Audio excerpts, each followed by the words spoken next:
Saksihan natin na walang ibang Diyos na dapat sambahin maliban sa Allah. At saksihan natin si Propeta Muhammad bilang huling sugo ng Allah. Magpayuhan tayo ng sinasabing takwa o takot sa Allah. Sapagkat binanggit ng Allah Subhanahu wa Ta'ala sa Quran, A'udhu billahi minash shaitanir rajim, Ya ayyuhalladhina amanu taqullaha haqqa tuqatih wa la tamutunna illa wa antum muslimun. Sa pinakamalapit na kahulugan, sabi ng Allah, o kayong mga mananampalataya, o sa kanwanan aparitiyaya, na ikagilag ko sa Allah sa tidto-tidto, katakutan niyo ang Allah ng tunay na pagkatakot at huwag na huwag ninyong hahayaan na kayo ay abutan ng kamatayan na hindi kayo mga Muslim.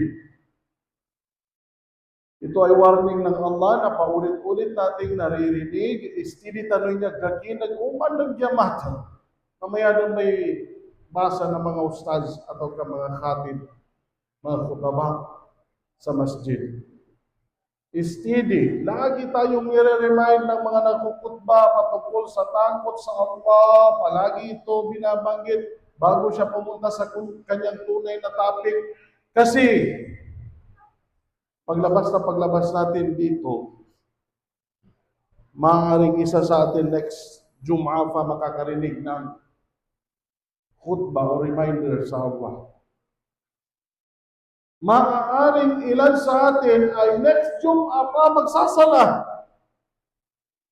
Kaya palagi tayong nire-remind na pagkatakot sa Allah at mismong ang Allah ay palagi niya tayong nire-remind ng pagkatakot sa Allah. At nawarningan pa tayo na huwag tayong mamamatay maliban na tayo ay mga Muslim.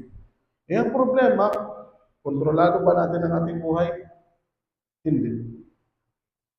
Kaya pinakamahusay, pinakamabuti, dapat natin gawin ay palagi nating panatilihin ang ating mga sarili na tayo ay nasa estado ng mga Muslim. Kung may ginagawa tayong maasiya, sabihin mo kagad sa sarili mo, uy, baka dito ako abutan ng kamatayan. Kahapon, isa sa mga balita, sa ibang bansa, sumakay ng cable car, mga dumadaan sa impapawid na naka-cable, bumagsak, 4 kagad ang namatay. At silang lahat ay hindi nag-iisip at hindi nila alam at hindi sumagi sa kanilang pag-iisip na dito na ako mamamatay. Dahil ang mga tao pare-pareho, pantay-pantay tayo. Lahat tayo ganitong iniisip. Hindi ako mamamatay mamaya at Yaumul Jum'ah magkikita tayo dito. The same tayo sa mga taong inaabutan ng kamatayan. Pero nasaan na sila? Kaya tagsabi ng Allah, siguraduhin mo na ikaw ay Muslim. Sa madaling sabi, lahat ng oras kailangan manatili kang Muslim. Yan ang pinaka-point dito sa usapi na yun.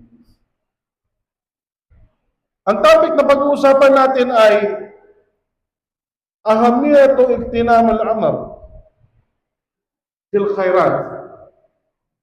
Yung kaimportante, gaano kahalaga o yung kahalagahan ng pagsusumikap na gawin ng lahat ng mabubuti, lahat ng ginagawa mo para sa kabutihan. Sa lahat ng mga dumadaan na oras, pagsumikapan mo na ikaw ay nasa kabutihan, nang sa gayon ay hindi ka mapalagay o malagay sa estado ng mga taong talunan. Lugi. Lahat tayo individual. Nahahatulan at tatayo sa harap ng Allah sa Yaumul Qiyamah, sa araw ng paghukom. Individual. Di mapakita patari ka rin kasi ama na ulama. Siin ako na ustad sa. Sulad ko na hafiz. Pagali ko na nani. Mga ustads, no din san. Pagdari ka sa Yaumul Qiyamah na i-credit mo sa kanila. No. Sabi ng Allah subhanahu wa ta'ala sa banal na Quran, Ba'da'udhu billahi minash shaitanir rajim. Wal asr. Isang napaka-ikling sura na alam kong lahat tayo dito memorize natin. Wal asr innal insana lafi khusar. Sabi ng Allah, sumpa sa wakto ng asar. Sabi ng ilan sa mga ulama, sumpa, sabi ng Allah, o nanunumpa ang Allah sa mga kanyang nilikha. Kaya sinabi niya, sumpa sa oras. Sabi ng ilan sa mga mufassir, sumpa sa wakto ng asar. Ang mahalaga dito ay, pag sumumpa, ika-promise, japaku. Promise, ito ay totoo. Pag nagsabi tayo ng promise, wallahi. Pagsabi ko kay Allah, niya ba pagdalong ko ba niya banal? Kapag sinabi natin yun ng mga tao, pinatutunayan lang natin na ito ay 100% na totoo at totoo sa totoo. Na gusto mong panindigan na yun, totoo, kahit totoo ito. Kumbaga gusto mong patunayan na totoo yung sinasabi mo. Kaya sinasabi mo, wallahi. Promise, sinasabi ko ito totoo. So ngayon ang Allah ang nagsabi, idzapa ko kanuwa katuno asar. Alam naman natin ng Quran na 100% totoo, pero batsapa man sa Allah subhanahu wa ta'ala, para lang maintindihan natin, malagay natin sa ating kukote, ang kanyang gustong sabihin sa talatang ito, sa surang ito. Ano yung sabi niya? Innal insana lafi khusar. Lahat ng tao ay lugi. Midsapa sa Allah, sinabi niyang lugi ka, kung ikaw ay kiniklaim mo at naiintindihan mo, ikaw ay tao, ay, intindihin mo itong sinasabi ng Allah. Nagkamano siya ako ay, lugi ako basan. Kapag ang isang tao nalugi sa kanyang negosyo, makalat sa nanam. Sino may negosyo dito na nalugi? Mapait. Sinong tao dito na nagtrabaho na hindi nasweldohan? Mapait. Sinong tao dito na nawala ng isang gamit, nawala lang? Masakit. Kahit lang yung pag-charge ng cellphone, sinarge mo kagabi, pagising mo sa umaga, loba, masakit. Simple bagay. Gusto ko lang maintindihan natin na may masakit na nagaganap sa isang buhay ng tao. Na kapag asal-asa ka, umaasa ka na nagtatagumpay ka, pero sa dulo wala. Lugi ka, masakit at mapait. Na, anong sabi ng Allah? Sa gano'n mga manusya, kayo na mga tao ay talunan, lugi. Ay, di ka man. Manusya ko. Tingnan Allah subhanahu wa ta'ala, lahat na tao. Lahat ng tao ay talunan. Ay binigyan ka tayo ng warning. Totoo ang sinasabi ng Allah, midsapa man sa kanin, sa gusto niyang paintindihan ay manusya, imamangka. Lugi ka. Yanin tabiya, illa alladhina amanu. Maliban sa mga nananampalataya. Kaya mahalaga ang akida. Kasi ang iman ay mahalagang usapin. Ang paniniwala mo sa Allah, malaika, wa kutubihi, wa rasulihi, wal yawmul akhir, wal qadar khairihi wa syarrihi. Kailangan naiintindihan natin yan. Kapag ikaw ay isang Muslim, nung tayo na kami nagdadawa pa, na nasa Saudi pa ako para nagdadawa sa mga kababayan nating mga non-Muslim, milyon ang taong Pilipinong nasa Middle East na hindi Muslim. Kaya hinahagilap namin yun. Anong ina-explain? 5 pillars of Islam, 6 article of faith. Now, di na kami nalangag itong rukun na iman na di na kamalangag ang Muslim ka, mahiya ka. Sabi ako, sulat ko. Amin ka, di na kagalangagan mo, di na kagasabutan ni rukun ng iman, piya-piya ka kapangagi ka. Makaya. Basic, sa lahat ng basic na kailangan na maintindihan ng isang tao, ang 6 article of faith. Na pag sinabi ng Allah na lugi ka, at hindi mo yun naiintindihan, pues kasama ka doon. Sinasabihan ko ng aking sarili. Yun ako yung ginawa ko ha.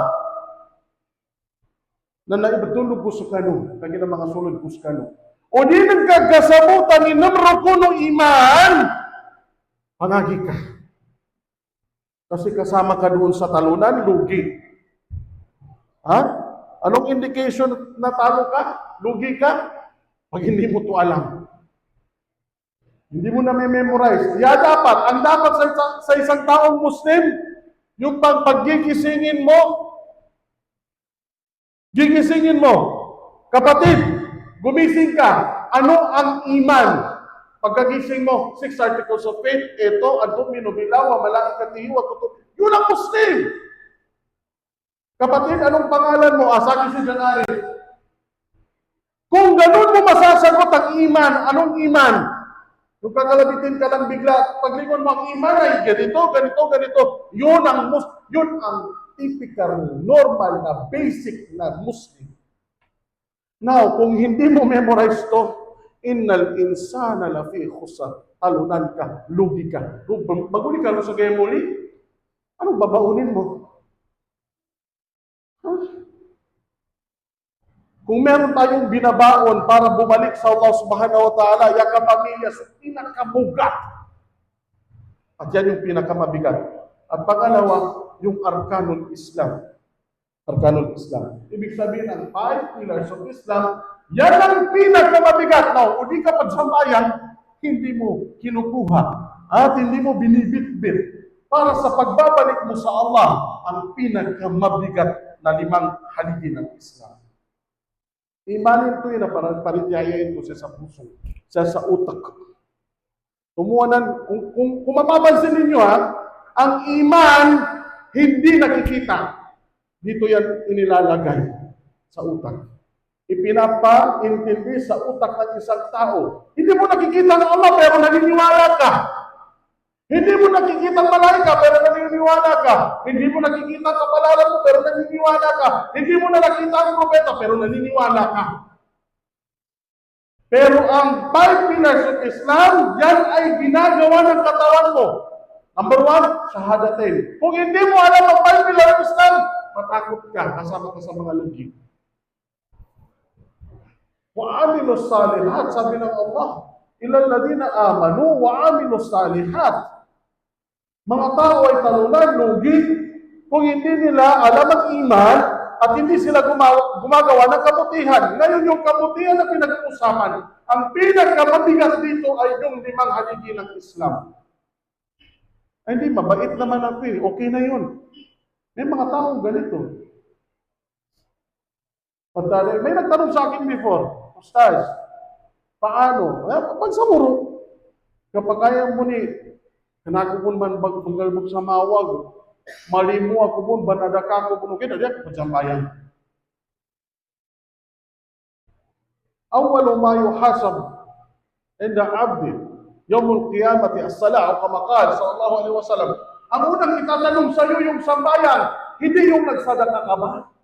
Pagdating mo sa gate ng Jannah o doon sa yawmul qiyamah, ang itatanong sa iyo ng mga malaika para ma-save mo yung sarili mo sa apoy ng impyerno, sala. Hindi ka tatanungin ng, kamusta, nagkaasawa ka ba? Kamusta, nagkapera ka ba? Kamusta, naging mayaman ka ba? Kamusta, nag-hajj ka ba? Kamusta, Ang number 1 ay tatanong sa iyo sa bayan. Noon pa lang sa gate, hindi ka na makapasa, sabi ng Rasul sallallahu alaihi wasallam, hindi ka na makapasa dito. 5 pillars of Islam, hindi mo alam, wa'amilus salihat, sabi ng Rasul, sabi ng Allah, maniwala, ilalladina amanu, mga mananampalataya, wa'amilus salihat, watawasaw bilhaq, watawasaw bisawat. Pagkatapos mong maniwala, manampalataya na ikaw ay Muslim, ay gagawa.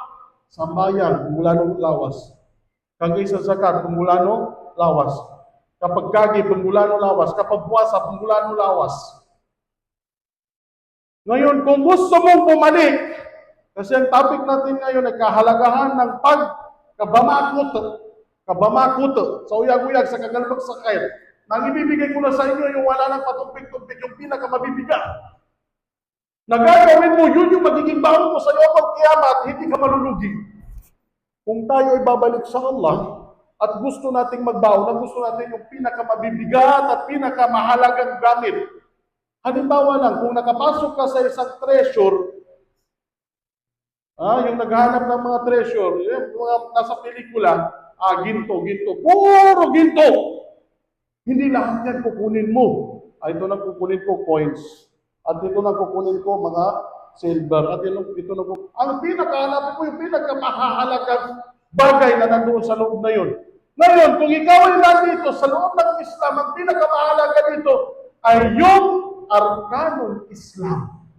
Ito yung pinakamabigat. At kung yung pinakamabigat ang gusto mong kunin, yung salah. Now, kung may maiwan ka ng isang sambayan, tandaan mo. Pag tinanong ka sa Yawmul Qiyamah, hindi mo maipakita yung sambayan na yan, Allahu Akbar, ano gagawin mo? Anong huhugutin mo? Tingnan Yabon, so kinapanadak ako. Hindi yan ang tinatanong ko, sabi ng mga malaika. Nandito, nag-jihad ako. Hindi pa yan ang tinatanong ko sa iyo. Nandito, nag-hajj ako. Hindi pa yan ang tinatanong ko sa iyo. Ito, nandito, baka itong hinahanap mo. Kung ang tatanungin, magtatanong sa iyo yung mga malaika. Shidad, stricto. Lahat ng yan itatanong sa iyo. Pero yung number one itatanong sa iyo sa bayan. Ilaladina amanu wa amilu salihati wa tawasaw bil haq. Pagkatapos mong gawin yun, magda'wah. Iparating mo sa pamilya mo.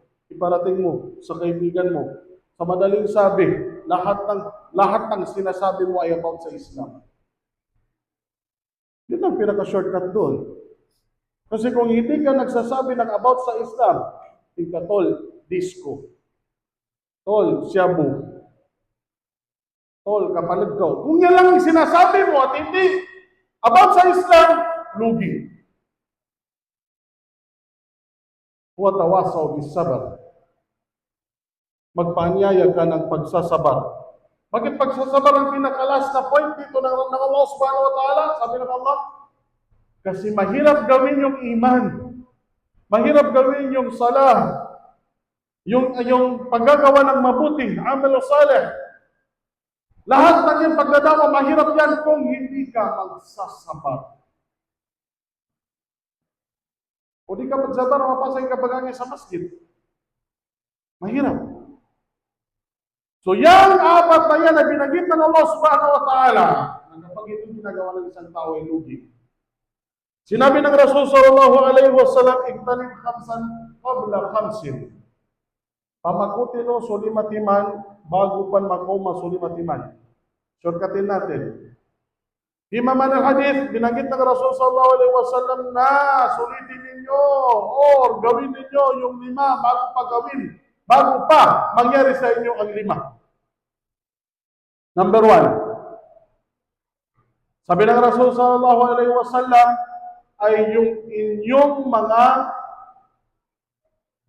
ari-arian o yaman. Kung mayaman ka, gamitin mo ito sa Islam. Anong gagamitin sa Islam? Number 1, panadaka ka. Number 2, kung gagastusin mo ito para sa iyong sarili, para sa iyong pamilya, siguraduhin mo na halal. Kasi ang gagastusin mo sa pamilya mo ay sadaka. Kapatid, sadaka. May reward ba ako dito kapag gagastusin ko na panggastos sa loob ng bahay? Meron.